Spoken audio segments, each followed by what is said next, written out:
ঘড়ির কাঁটায় বাংলাদেশ সময় ৮টা ৩০, কিন্তু আমার এই নিউজটি বাংলাদেশ থেকে দেখা যাচ্ছে না। প্রতিবেশী রাষ্ট্র বা পৃথিবীর বিভিন্ন প্রান্তে ছড়িয়ে ছিটিয়ে থাকা অসংখ্য দেশপ্রেমিক যারা বসে আছেন আমার মতো কেউ না কেউ একটা নিউজ করবে যে ভাই দেশের খবরটা কী। তো সর্বশেষ আপডেটটা আপনাদেরকে দিচ্ছি। এখন থেকে ঠিক ৮.৫ ঘন্টা আগে এক জরুরি নির্দেশে বাংলাদেশের রাজপথে বিভিন্ন ক্যান্টনমেন্টগুলো থেকে সেনাবাহিনীর শত শত গাড়ি ছুটে গেছে রাজপথে, বিশেষ করে ওই জায়গাগুলোতে যেখানে সর্বোচ্চ পরিমাণ প্রটেস্ট করেছে আম জনতা। আন্দোলনটা শুধু আর এখন ছাত্রদের নেই, এটা চলে গেছে জনতার, কারণ যে ছাত্ররা রাজপথে গিয়েছে তাদের পরিবারও কিন্তু তাদের সাথে একাত্মতা ঘোষণা করে মাঠে নেমেছে। দর্শক, এই মুহূর্তে দেশব্যাপী কারফিউ এবং সেনা মোতায়েন সংক্রান্ত পরিপত্র জারি করেছে গতকালকেই বাংলাদেশের স্বরাষ্ট্র মন্ত্রণালয়। বলা হয়েছে দেশব্যাপী শান্তি শৃঙ্খলা ও জননিরাপত্তা বিধানের লক্ষ্যে বিশেষ ক্ষমতা আইন ১৯৭৪ অনুযায়ী আজ থেকে সান্ধ্য আইন কার্যকর করা হলো।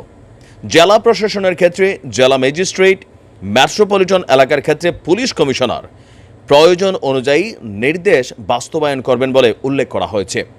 বেসামরিক প্রশাসনের সহায়তায় সশস্ত্র বাহিনী মোতায়েনের জন্য তারা প্রয়োজনীয় ব্যবস্থা নেবেন বলে জানিয়েছেন পরিপত্রে। কারফিউ বা সান্ধ্য আইনের সময়সীমা এবং শর্ত কী হবে তাও জেলা ম্যাজিস্ট্রেট বা পুলিশ কমিশনার নির্ধারণ করবে বলে জানিয়েছে স্বরাষ্ট্র মন্ত্রণালয়ের জনসংযোগ কর্মকর্তা শরীফ আহমেদ। তার মানে এখন পুলিশ নামলো, ব্যর্থ হলো। আমরা র্যাবকেও দেখেছি ব্যর্থ হতে, বিজিবি ব্যর্থ হয়েছে, আনসার ব্যর্থ হয়েছে, এপিবি ব্যর্থ হয়েছে, ফাইনালি আসছে সেনাবাহিনী। এখন দেশপ্রেমিক সেনাবাহিনী শান্তি বিধান করবে। জননিরাপত্তা মানে কাদের নিরাপত্তা? গত কয়েকদিন যাবৎ এই দেশে যতগুলা মানুষ মারা গেছে তারা কারা? কার হাতে কে মারা গেল? কে কাকে মারছে? কে কাকে পিটাচ্ছে? সেই দৃশ্য আশা করি আমাদের গর্বের সেনাবাহিনী বিষয়টাকে অনুধাবন করবেন। সেনাবাহিনীর প্রতি এই মুহূর্তে মানুষের আস্থার জায়গাটা ন্যূনতম হলেও জীবিত আছে। বিভিন্ন কারণে মানুষ এখনও বিশ্বাস করে যেটা সঠিক, যেটা ন্যায়, সেটার পক্ষেই কাজ করবে সেনাবাহিনী। কিন্তু প্রশ্ন হচ্ছে যে সেনাবাহিনী যেই সিস্টেমে নামছে সেই সিস্টেমটাতে তারা কি সশস্ত্র নাকি নিরস্ত্র? প্রশ্নের উত্তরটা হচ্ছে সশস্ত্র। ক্ষেত্র বিশেষে যদি প্রয়োজন হয় ডিফেন্সিং মুডে তারা গুলিও চালাতে পারবে। আবার বিভিন্ন জায়গায় টিয়ার শেল, কাঁদানো গ্যাস অথবা সেনাবাহিনীর যে নিজস্ব ফোর্স আছে বা নিজস্ব পাওয়ার আছে।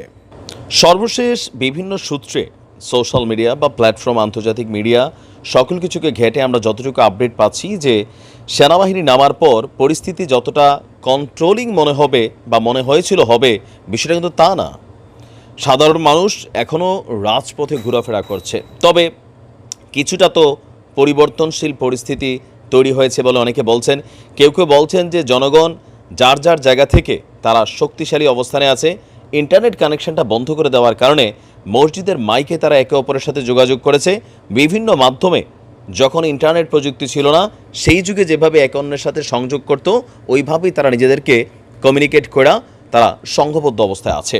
কিছু কিছু জায়গায় আমজনতা বের হয়েছে। এখন কোন খবরটা যে আসলে কতটুকু সঠিক এটা সোশ্যাল মিডিয়া প্ল্যাটফর্ম থেকে পাওয়া আনঅথেন্টিক যেই কি বলা হয় যে লিঙ্কগুলো আছে সেখান থেকে বোঝার সুযোগ নেই। তবে আমাদের বেশ কয়েকজন মানুষ আছেন, পরিচিত মানুষ যারা সেনা অফিসার আছেন, তাদের সাথেও আসলে সামহাউ কমিউনিকেশন হয়েছে। তো এই বিষয়টা নিয়ে সেনাবাহিনী যে খুব বেশি খুশি খুশি মাঠে নামছে বিষয়টা কিন্তু তা না। ঊর্ধ্বতনদের যেই অর্ডার সেটাকে বাস্তবায়ন করা লাগে। আমি বারবার বলি, সিপাহী, পুলিশ কনস্টেবল, সেনাবাহিনী বলেন, বিজিবি বলেন, আর্মি বলেন অথবা আমাদের র্যাব বলেন, একদম কনস্টেবল লেভেলে এএসআই এই লেভেলে তাদের আসলে স্বাধীনতা নাই। তবে আমরা এতটুকু বুঝি আপনারা অর্ডার ফলো করতে বাধ্য, কারণ এটাই চাকরি। কিন্তু একটা জিনিস আপনার হাতে আছে, আপনাকে যদি উপর থেকে অর্ডার করা হয় যে শেষ করে দাও, মানে এটেনি হাও মাঠ ক্লিয়ার চাই, সেই ক্ষেত্রে আপনি আপনার নীতি নৈতিকতা, বিবেক, দেশপ্রেম এটাকে আপনি জীবিত রাখবেন। আর জনগণ আপনারাও সচেতন থাকবেন, সাবধান থাকবেন। আল্লাহর হাতে হেফাজত। প্রিয় দেশকে, প্রিয় দেশের জনগণকে আসসালামু আলাইকুম।